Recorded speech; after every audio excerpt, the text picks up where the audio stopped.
Today's video is about Princess Victoria Louise of Prussia.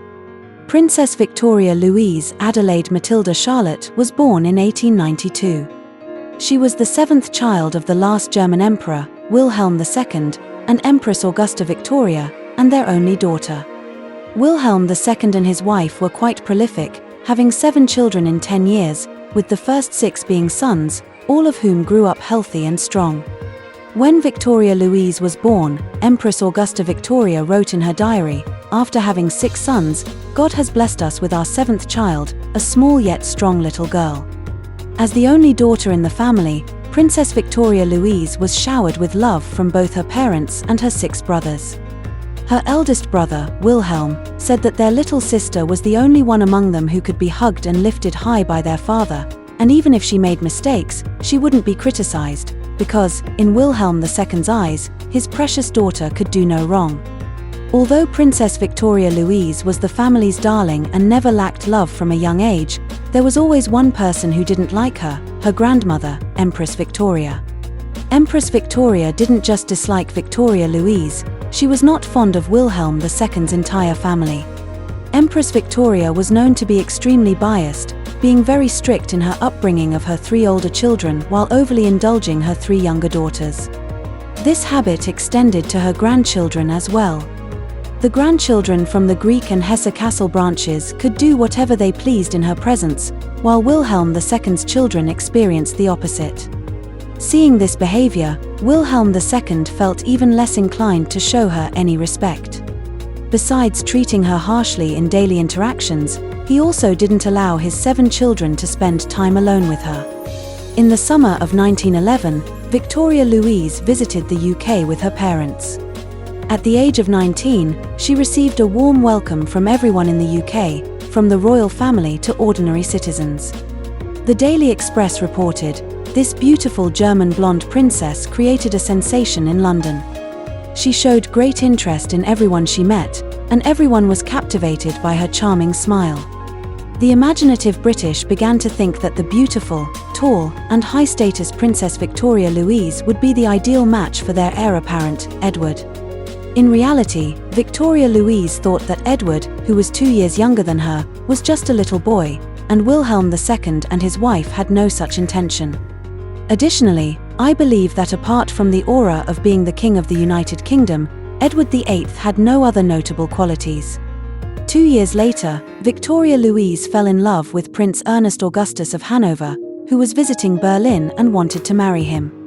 However, Prussia and Hanover were arch-enemies because, during the Austro-Prussian War, Chancellor Bismarck not only annexed the Kingdom of Hanover but also abolished the throne of the Hanoverian king, Ernest Augustus's grandfather. Furthermore, 20 years later, when Ernest Augustus's father, Augustus, had just inherited the Duchy of Brunswick from a distant relative, Bismarck abolished his family's right to inherit the title. With old and new grievances combined, Augustus, Duke of Cumberland, naturally could not agree to the marriage. Emperor Wilhelm II and his wife thought that even if their future son-in-law's family was an enemy, their daughter's happiness was what truly mattered. Additionally, due to political considerations, enduring some inconvenience and loss of face was not a major issue for them. Victoria Louise's siblings shared this sentiment. She was indeed the cherished member of the family. In the end, as a concession, Prussia agreed to return the Duchy of Brunswick to the Hanoverian family, but on the condition that Prince Ernest Augustus would directly inherit the duchy, join the Prussian army, and pledge allegiance to Emperor Wilhelm II. In return, the Hanoverian family agreed to abandon their claim to the Kingdom of Hanover. In the end, Princess Victoria Louise married Prince Ernest Augustus as she wished. Whether driven by genuine love or political motives, this union resulted in a favorable political outcome and a happy marriage. The decades-long enmity between the Prussian and Hanoverian royal families was thereby put to rest. Moreover, Victoria Louise's wedding was not only the largest gathering of reigning monarchs in Germany since the unification of Germany in 1871, but also the last major royal assembly of the monarchical Golden Age before the outbreak of World War I. The wedding had a total of 1,200 guests, including Prince Ernest Augustus's two cousins, the last Russian Tsar Nicholas II and his wife, as well as King George V and his wife of the United Kingdom. It was truly an unprecedented event with no equal before or since. This is another promotional photograph of the wedding, featuring not only the parents of the bride and groom but also King George V and his wife, Tsar Nicholas II and his wife, and Prince Heinrich, Wilhelm II's brother, with his wife. The day before the wedding, Princess Victoria Louise received gifts from her parents and various royal families. Her parents gave her 2 tiaras and a pearl necklace. King George V and his wife gifted her a diamond tiara, a large golden goblet, a jeweled uniform for Prince Ernest Augustus, and a car. Queen Alexandra of the United Kingdom presented an emerald brooch, while Tsar Nicholas II of Russia gave a necklace made of aquamarines and diamonds. The Italian royal couple gifted many exquisite silver items. Queen Wilhelmina of the Netherlands sent an antique pendulum clock, and the government of Brunswick presented Princess Victoria Louise with a tiara that once belonged to Empress Josephine of France. At the wedding ball, there was a small episode.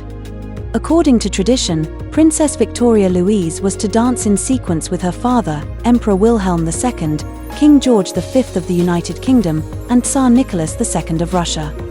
Before the dance ended, Nicholas II said to her, "I hope you can be as happy as I am." Victoria Louise later recalled in her memoirs that she would never forget this phrase because it was the last thing Nicholas II ever said to her. "When I read this, I was truly moved to tears. It was both touching and sad." Nicholas II had many troubles. His wife was in poor health, he was not well regarded by the Russian people, and despite having 4 daughters, he only managed to have a son who suffered from severe hemophilia. Yet, he still felt happy.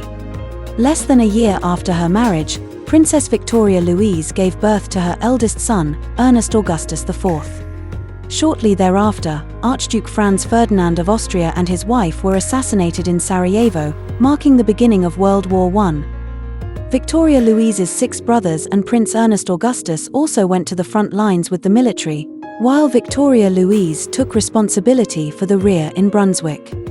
The royal families could not have anticipated that this would be the path leading to the end of the European monarchies and the near dissolution of the monarchy itself. Although Germany had been unified for some time, it was largely a formal unity. The various royal families mostly went about their affairs. During World War I, there was even less cohesion, with many feeling that it was Prussia's war and not their concern, and some even contributing minimally. By the end of 1918, as World War I was drawing to a close and Germany's defeat was almost certain, a revolution broke out in late October. Prince Max of Baden, the Chancellor, advised Wilhelm II that if he did not want his family to meet the same fate as Nicholas II's, he should abdicate immediately. He also asked the other 21 sovereigns of the German states if they were willing to abdicate, and, as expected, the answer was clear. Starting from November 3 of that year, sailors and workers across various regions formed workers' and soldiers' councils and seized power, marking the beginning of the November Revolution. Brunswick was no exception. Workers and soldiers stormed the palace, forcing Prince Ernest Augustus to abdicate and hold him responsible for the defeat in World War I. Some even attempted to loot in the chaos. At this time, Victoria Louise was suffering from the Spanish flu and was unable to stand. Fearing that her family might meet the same grim fate as the Russian royal family, she immediately sought her husband's counsel on how to handle the situation, fortunately avoiding disaster. Prince Ernest Augustus quickly announced his abdication and then hurriedly gathered his belongings to escape, showing a strong will to survive. The next day, seeing the situation was untenable, Wilhelm II reluctantly abdicated. Subsequently, other royal families either abdicated or were forced to abdicate as well. The German Empire's monarchy came to a complete end. Wilhelm II only officially announced his abdication on the 28th. Initially, he intended to only abdicate the imperial throne while retaining the Prussian throne, but since the two were bound together, he ended up abdicating both. World War I not only caused Ernest Augustus and his son to lose the Duchy of Brunswick and a significant amount of wealth, but they were also stripped of their British princely titles and the Dukedom of Cumberland by George V, who was forced to sever ties with his German relatives. This sudden transition from being nobles at the pinnacle of society to becoming commoners left Victoria Louise's family struggling to adapt and even led to a period of depression. In 1920, Victoria Louise's closest brother, Joachim, unable to cope with the defeat in the war and his wife's infidelity, chose to end his life by shooting himself. Shortly after, Victoria Louise's mother, Augusta Victoria, passed away, and less than a year after her death, Wilhelm II sought to remarry, which enraged his children. By the 1930s, Hitler had come to power and sought to strengthen ties between Germany and Britain. He suggested that Victoria Louise and her husband marry their daughter, Frederica, to King Edward VIII of the United Kingdom. However, Victoria Louise and her husband ultimately refused. At this time, some German nobles, including Victoria Louise's husband, Ernest Augustus, Wilhelm II, his son Crown Prince Wilhelm, and his fourth son, Prince August Wilhelm, had already aligned themselves with Hitler, hoping he could help restore the monarchy. Donating money to the Nazis was just the standard practice, with Prince August Wilhelm even becoming Hitler's campaign aide, actively rallying support and raising funds for him. Victoria Louise's husband, Ernest Augustus, quietly amassed wealth by taking advantage of the Aryanization campaign, acquiring several companies that originally belonged to Jewish owners. He converted one of these into an arms company that specialized in producing jet engines for the Luftwaffe, which earned him considerable profits. This involvement only came to light in recent years. After Germany's defeat in World War II, both of Wilhelm II's sons were dealt with by the Allied forces. Crown Prince Wilhelm was placed under house arrest, while Prince August Wilhelm was captured and put on trial. Victoria Louise's family was unharmed, but they lived in Saxony-Anhalt, which was assigned to East Germany after the war. As the Soviets advanced, the House of Hanover sought assistance from George VI, and British troops dispatched dozens of trucks to transport valuable artworks and antiques to the British-occupied zone in Hanover. The 1940s were likely very challenging for Victoria Louise, with her father Wilhelm II and 4 brothers and nephews passing away in succession, while post-war Germany had to contend with the victors' demands and a struggling economy. In 1953, after Ernest Augustus's death, his eldest son, the new head of the Hanover family, clashed with his mother, Victoria Louise. He insisted that his wife should be recognized as the current lady of the house and that his mother should step aside. Victoria Louise, however, likely did not agree. As a result of the dispute, Victoria Louise moved out and focused her later years on social activities, writing her memoirs, and charity work. She funded projects such as building vacation resorts for children from low-income families, leading a vibrant and fulfilling life. Victoria Louise passed away peacefully on December 11, 1980, at the age of 88, and was the last surviving child of Wilhelm II.